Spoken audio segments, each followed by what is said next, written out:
G'day guys, and welcome to episode 101 of the Teacher Emilio podcast. As you know, I'm your host Emilio, and I'm really excited because for this episode I've got not one, but I've got two stories for you. Something that is rather fresh, very recent, and I thought it would be interesting to share it in the podcast because it is a mix of culture shock. It is two different ways of having culture shock. We have the regular culture shock, which is the first part of the episode, but then we have reverse culture shock. And as we all probably know, culture shock has to do with when we experience something that is different from our culture. That's nothing new, we have talked about it. But what about reverse culture shock, which is when you are doing something from your culture, when you're not doing something, thinking about, let's say, someone else or thinking about a different culture, but then it ends up being a culture shock. So let's talk a bit about it, and I hope you like these two, I hope you like these two stories.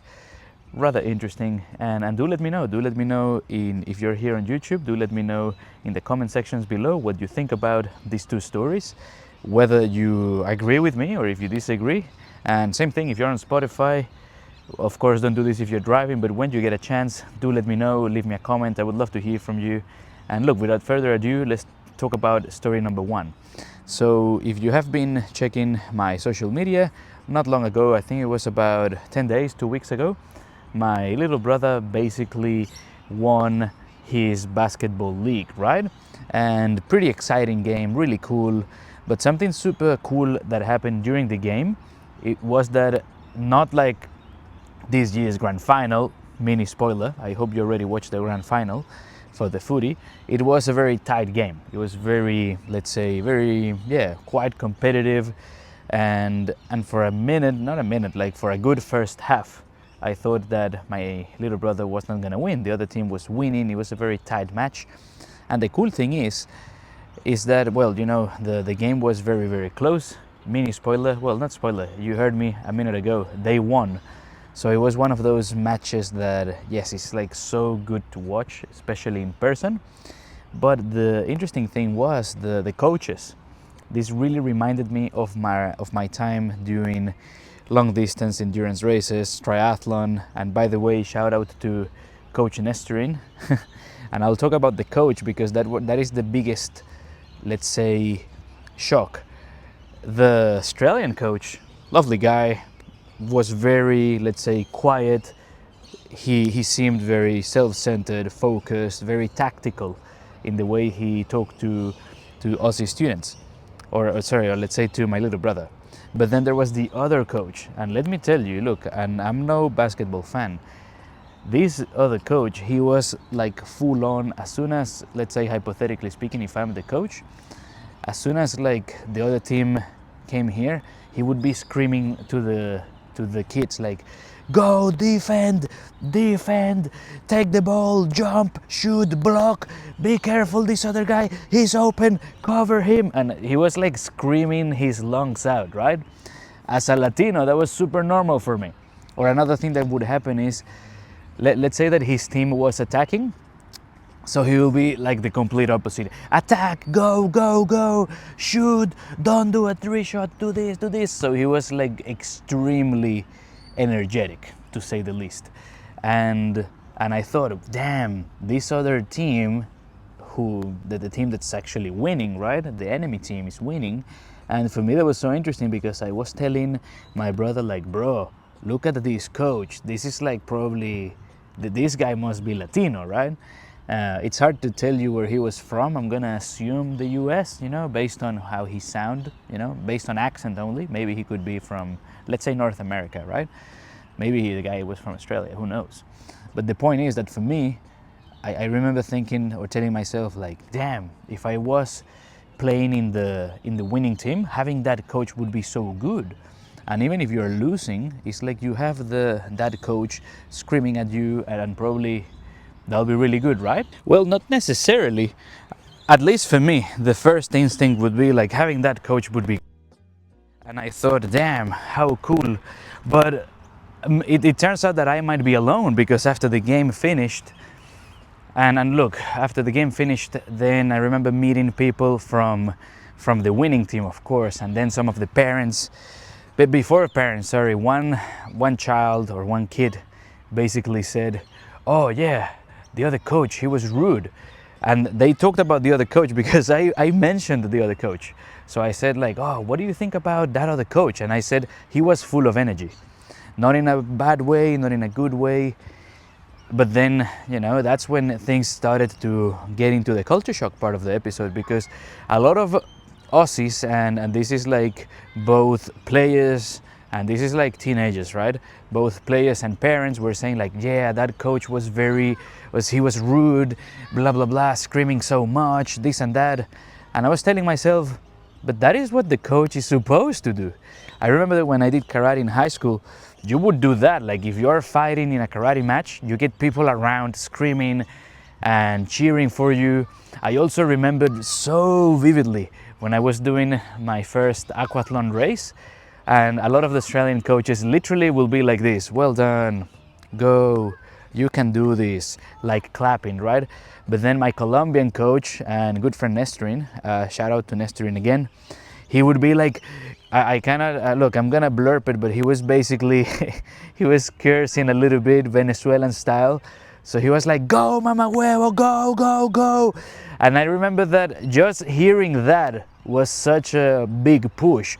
But the cherry on top, the South American, the Latino cherry on top, was that he screamed at me, you're about to finish, are you gonna let this guy pass you? Are you gonna let him pass you? And wow, guys, I can tell you that hearing that was almost like he was behind me pushing me like this.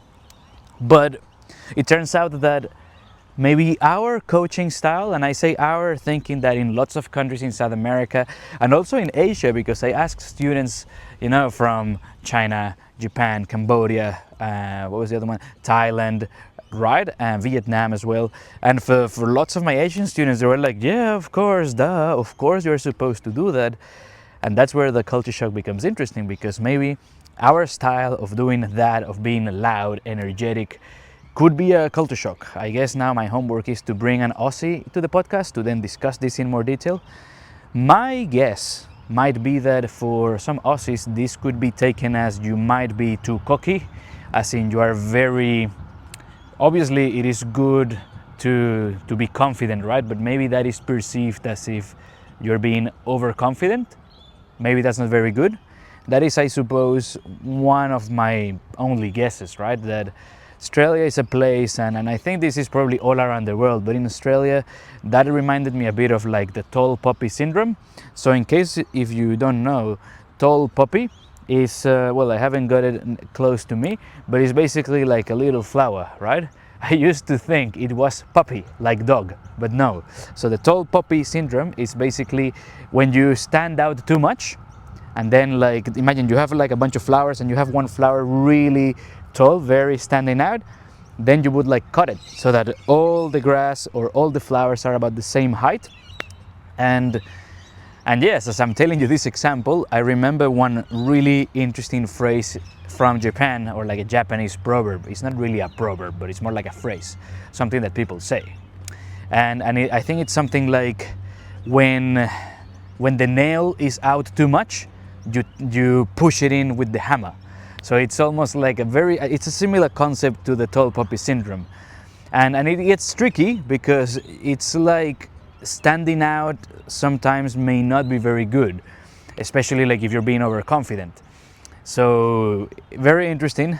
So again, like I just said, probably it'll be nice to talk to an Australian and just to see how they would, what Aussies have to say about this.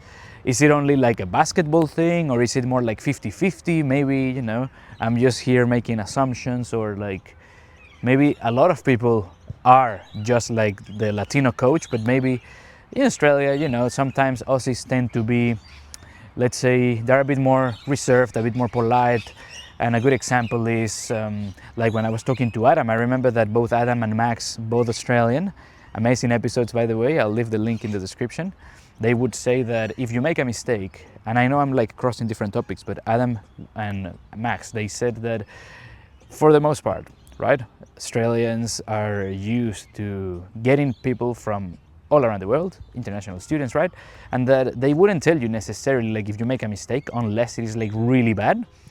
And maybe with sports it could be a bit like that as well, because in my experience, like now going to the gym, I can see how, or maybe it is my gym and I'm lucky, but there are some guys that are like really buff, like super strong, but when you talk to them, they are like super friendly, very approachable, and it's all about being humble. It's like I would see someone like doing a crazy lift and I'm like, bro, that was amazing, and then I ask them a question and they're like, oh, no, no, no, this is nothing, like I'm not doing much, and they're doing like a very heavy lift. So very interesting. And and this is the first story. This is like general culture shock. For the second story, we have reverse culture shock. And when I tell you guys reverse culture shock, basically what I'm trying to say is that I was trying not to be Latino. I was trying to, let's say, to fit in, to be very mindful of Australia's cultural diversity. And by that, what I mean is to avoid people thinking that I'm stealing, robbing a car. So basically what happened is this. My brother got a Go-Get, which is a share car that you rent for a few hours. And you know, we went for a ride, and funny enough, just before we got off, he said to me, hey, did you make sure you've got everything? And I said, yeah, of course, bro, I checked, I've got everything. And then after like an hour of getting off the car, I told him, bro, I left my wallet in the car. I had a backpack, I checked everything, I couldn't find it, so a part of me is like, okay, I either got robbed or I left the wallet in the car. There is no other option, right? But then what happened was that eventually, I mean, or like my guess was it is in the car, sorry, that I left it in the car, right? And I thought, look, maybe let's just wait, let's go back to the parking spot where the car should be. And as we were making our way there, interestingly enough, my brother just casually said like, hey, I think that's the car. And then boom, something like, I don't know, 300 meters away from the parking spot where you leave the car, we found it. And normally, as I said before, you rent those cars for time, right? So maybe that car had only like 20 minutes left. So I told him, maybe let's just wait, and then whenever the person who rented the car comes, we tell them, hey, look, can you please open the car, da da da. Now, the South American bit of this story comes in right now. Let's imagine that I have the car, right? So number one, I thought that the locks were not open. Sorry, that the car wasn't locked. Sorry, that's what I'm trying to say. Because when I looked through the window, right, the locks, I don't know which year was this car, but normally when you lock the cars, it was a Toyota car. A lot of the cars, I think you have to like push it in, like the lock has to be pushed inwards, and that wasn't pushed. So it seemed as if the car was open, right? So I thought, oh, maybe we can just open the car and do it, right? That's what I thought. That was my initial thought, like, duh, just open the car. But then my Australianness blossomed and I started thinking, what if, because I was in a park like this, or next to a park, what if I try to open the car and then the alarm goes off, and then, you know, it's gonna be wee wee, the whole neighborhood is gonna see me. It was a Saturday, 4 p.m, so there was, you know, a fair bit of people around, not a lot, but it was also a residential area. It was next to a building, so I guess my Japanese side kicked in, thinking, okay, not only people will think I'm stealing, but also I'm like disturbing people in the area. And it was the Footies Grand Final day, so I thought, no, maybe it's not worth trying to open the car. And then my brother was like, come on, man, just open the car, just open it. And I was like, no, maybe we shouldn't do it, let's wait. But then I noticed another thing, and this is where it gets even more South American. The rear window, so, you know, the car has got obviously like the front seats, the back seats. At the back seat, probably like, I'm gonna get a bit closer to the camera for those watching. It was like maybe this big. It was like big enough for me to put my arm, and after I have my forearm in, it was like hard to move my hand. So I thought maybe we could like just basically, I can put my hand in and open the car, but then the problem was that, again, we were thinking a lot about the alarm. And funny enough, after I said to my brother about the alarm going off and blah blah blah, then he's like, oh mate, why did you tell me that? Now I'm scared too. So both of us, we were like, no, maybe let's not do it. Plus it's also really weird, you know, like public holiday, or not public holiday, but a Saturday, very let's say not super quiet, but quietish day, not many people around, and then you have two Latinos, or you have two guys, right, trying to like open a car. It looks really bad. It happened to be that my wallet, when I was looking inside the car, I said, look, I mean, the worst thing that could happen is that I lost the wallet. So you have, of course, the sentimental value, because I mean, the wallet, I think it isn't cheap, but more so than how much it cost to have the wallet and some cash that I had inside, I was just thinking, I gotta get a new driver's license, and I have my wife's driver's license there, so you know, it's just an extra pain of the paperwork, and obviously no one wants to lose, you know, their documents. So I said, it's just such a pain. And as I was looking inside the car, I just looked down. I don't even know how, but my wallet was at the back side of the car, at the bottom, like of the right seat. And then I started thinking, maybe if we open the door, maybe if I just grab like a tree branch, and then I tried to like use a claw and like pull it up, but it was so hard, right? So obviously I tried doing it once, and as I put half of my hand in with like a branch, like a bigger branch, then my brother is like, hey, look, people are passing around. And I mean, now it's a bit different because I'm filming the episode and people look at me like, oh, this guy's a bit weird, maybe he's a YouTuber. But imagine if you're walking around and you see someone putting their hand inside a car and there are no other cars in a park, and yeah, it just looks like as if I'm stealing, right? So I thought someone's gonna call the police, it's gonna be too much drama. So I just quickly take my hand out and then I stop. As this was happening, my brother was on the phone for like a good 40 minutes talking to the renting company, explaining the whole situation. And I said to myself, oh, maybe I should go and ask the people that are the people that are there at the park, right? Because, you know, we're gonna stay here for a long time. This didn't happen exactly after 40 minutes. Maybe this happened a good 15-20 minutes since we got there. Because the other thing is this, that I said, okay, good, we're gonna get the people will come in like 10-20 minutes. But then the booking got extended. So it's like, we have to wait another hour to make it even worse, right? And I said, no, you know what? I'm just gonna go and I'm gonna talk to them. And my brother was like, no, don't, you know, leave them alone, blah, blah, blah. And I said, no, I'm gonna go and talk to them. So I went up and I talked to them. And look, like I said, there wasn't a whole lot of people around, but there was a family, well, actually two families, like one guy on his phone and two lovely old ladies, and I'll come to all of them in a second. And I just basically started with the old ladies and I said, look, I'm sorry for interrupting your conversation, but I'm just wondering if by any chance, did you hire that car over there? And then they're like, no, why? We live here, blah, blah, blah. And I said, look, it's just that I hired that car about an hour ago-ish, and then I think I left my wallet in. So I just want to like open the car. And then they're like, oh, that's why you were close to the car. And I'm like, yeah, that's what's happening. But then they said, no, look, none of us, because we live here, they live there, so it's not our car. And I said, okay, look, I'm just gonna relax and wait. Lovely people, very friendly. So I said, okay, look, I'm just gonna go back. So we go back, keep waiting, but then something unexpected happens. This is like after a good 20 minutes of my brother waiting on the phone, one of the ladies comes up to me with her dog and she goes, hey, I have one of those little sticks that old people have to grab things. And this is when it gets really crazy.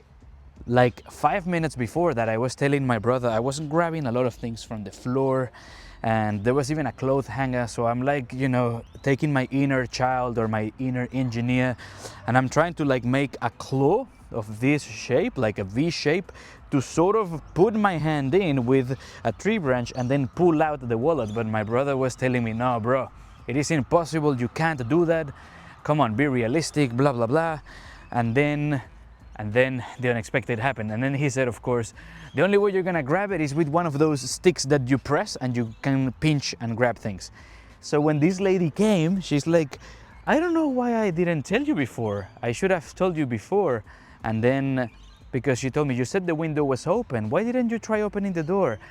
And this is the reverse culture shock. I told her what I said to you at the very beginning. I didn't want people thinking that I was stealing. I didn't want to disturb anyone. What if the police comes and blah, blah, blah. And it's all this, you know, all this drama, all this noise because I left my wallet inside the car. And she goes, no, but who cares? It's your wallet. You're supposed to try. You should have. Oh, anyways, no worries, honey. Let's go and get the. And then she told me, I've got 2 sticks. Let's go and pick them up. So I went with her to her place. And yeah, lovely lady. And I said, damn, thank you so much. I'll put a video. You'll see in a second a video overlapping me of how I finally took it out. And for those of you watching on Spotify, you'll probably see that on Instagram. And the funny thing is that, yeah, like I finally took out the wallet and I told her again, thank you. This is crazy good. We should take a photo together to save the moment. And she said, yeah, of course, blah, blah, blah. Super friendly, super friendly. And then all of this became a good story and very interesting because again, sometimes we might think that maybe what we're doing in our country might be good, might be bad, and we are like double thinking or we're actually overthinking. And it turns out that people from that other culture or that other country, maybe they do like that. And I guess a good example, this is like an obvious one, right? Like with Latinos, sometimes, yes, we're very loud, sometimes, yes, we're very direct, or sometimes, yes, maybe the way we joke might be a bit mean, but people really like that closeness that we Latinos have, like the touch, let's say, that human element, that human touch that we have with others. I know for sure that my students like that. And yeah, it's interesting because, you know, the opposite might be true. Sometimes it is a mix of, I guess, practice, patience, and you know, with more experience, you'll know when to be more of a certain culture and when to maybe like tone down from one culture to another, you know. And yes, I just found it extremely interesting. And before wrapping up, do let me know what you think. And I'm really happy that this is probably like the first time that I almost lost my wallet in Australia. And unfortunately, you know, there are bad stories or sad stories out there. This time, this episode 101 is a good story, so I can tell you that I didn't lose my wallet and that my nephew won his match, that the coach was pushing the other team and people thought that was rude. I hope you don't think that's rude, because if you don't, then you should get in touch, because just like the basketball players and just like when I was doing triathlons and long races, sometimes we all need a bit of extra help, we all need a bit of a push, and I would love to help you get to your IELTS score, get to your PTE score. No templates, no craziness, just you, me, improving your English, crushing that exam. Luckily, you know, this year has been amazing. I am beyond grateful for all the good things that have been happening. Lots of people crushing the exam, people sharing the podcast, so massive thank you. That is probably like the best way to support the show. So if you do know someone who's trying to pass IELTS or PTE and they have tried a few times, they don't know what to do, or maybe they haven't started and you want them to start the right way, tell them to get in touch. More than happy to help. And of course, if you are watching and you're thinking, teacher, I want to take the exam, I don't know, or I'm ready to do it, also get in touch, either by email or of course by social media. That's probably like the easiest way to get in touch. And we can go from nervous, stressed, oh my God, I don't know what to do, to you sending me a message saying, thank you, teacher, I passed my exam, boom, put it on Instagram, talk about me on your podcast. So yes, there we go, thank you. Mini owned sponsor. And well guys, with that, I will leave you. Episode 101, it is crazy. Now it's starting to get dark out here. I hope that you enjoyed this episode as much as I did. Do let me know what you think, because I'm extremely curious. Do drop me a comment. Of course, I'll see you in the next one. I mentioned in episode 100 that I had another interview planned, but mini spoiler where I'm recording now, there has been some, let's say, construction issues, and I don't want to be recording the podcast with extra noise. I mean, this is different, right? Because I'm outside, you've got birds around, I've got birds around me. Maybe it's like a nice noise, but you don't want to hear a drill as the background noise in the podcast, right? But don't worry, cool interviews are coming, and needless to say, I'm very happy that I spent some time with you. Thank you for being here with me. If you are watching on YouTube, don't forget to, like or subscribe, or even just copy this video, send it to someone who you think will like the episode, and vice versa. If you're on Spotify, just click, leave a review, and then just share this, spread the love. And with this, I'll leave you. Miss me. Thank you for joining me in your commute, in your drive, in your walk around the park, in your, I don't know, in your place. Maybe you were cleaning, whatever you were doing, I was part of your day, you were part of mine. So thank you so much. I'll see you in the next episode. And with this, I'll leave you. Take care and bye for now. See ya.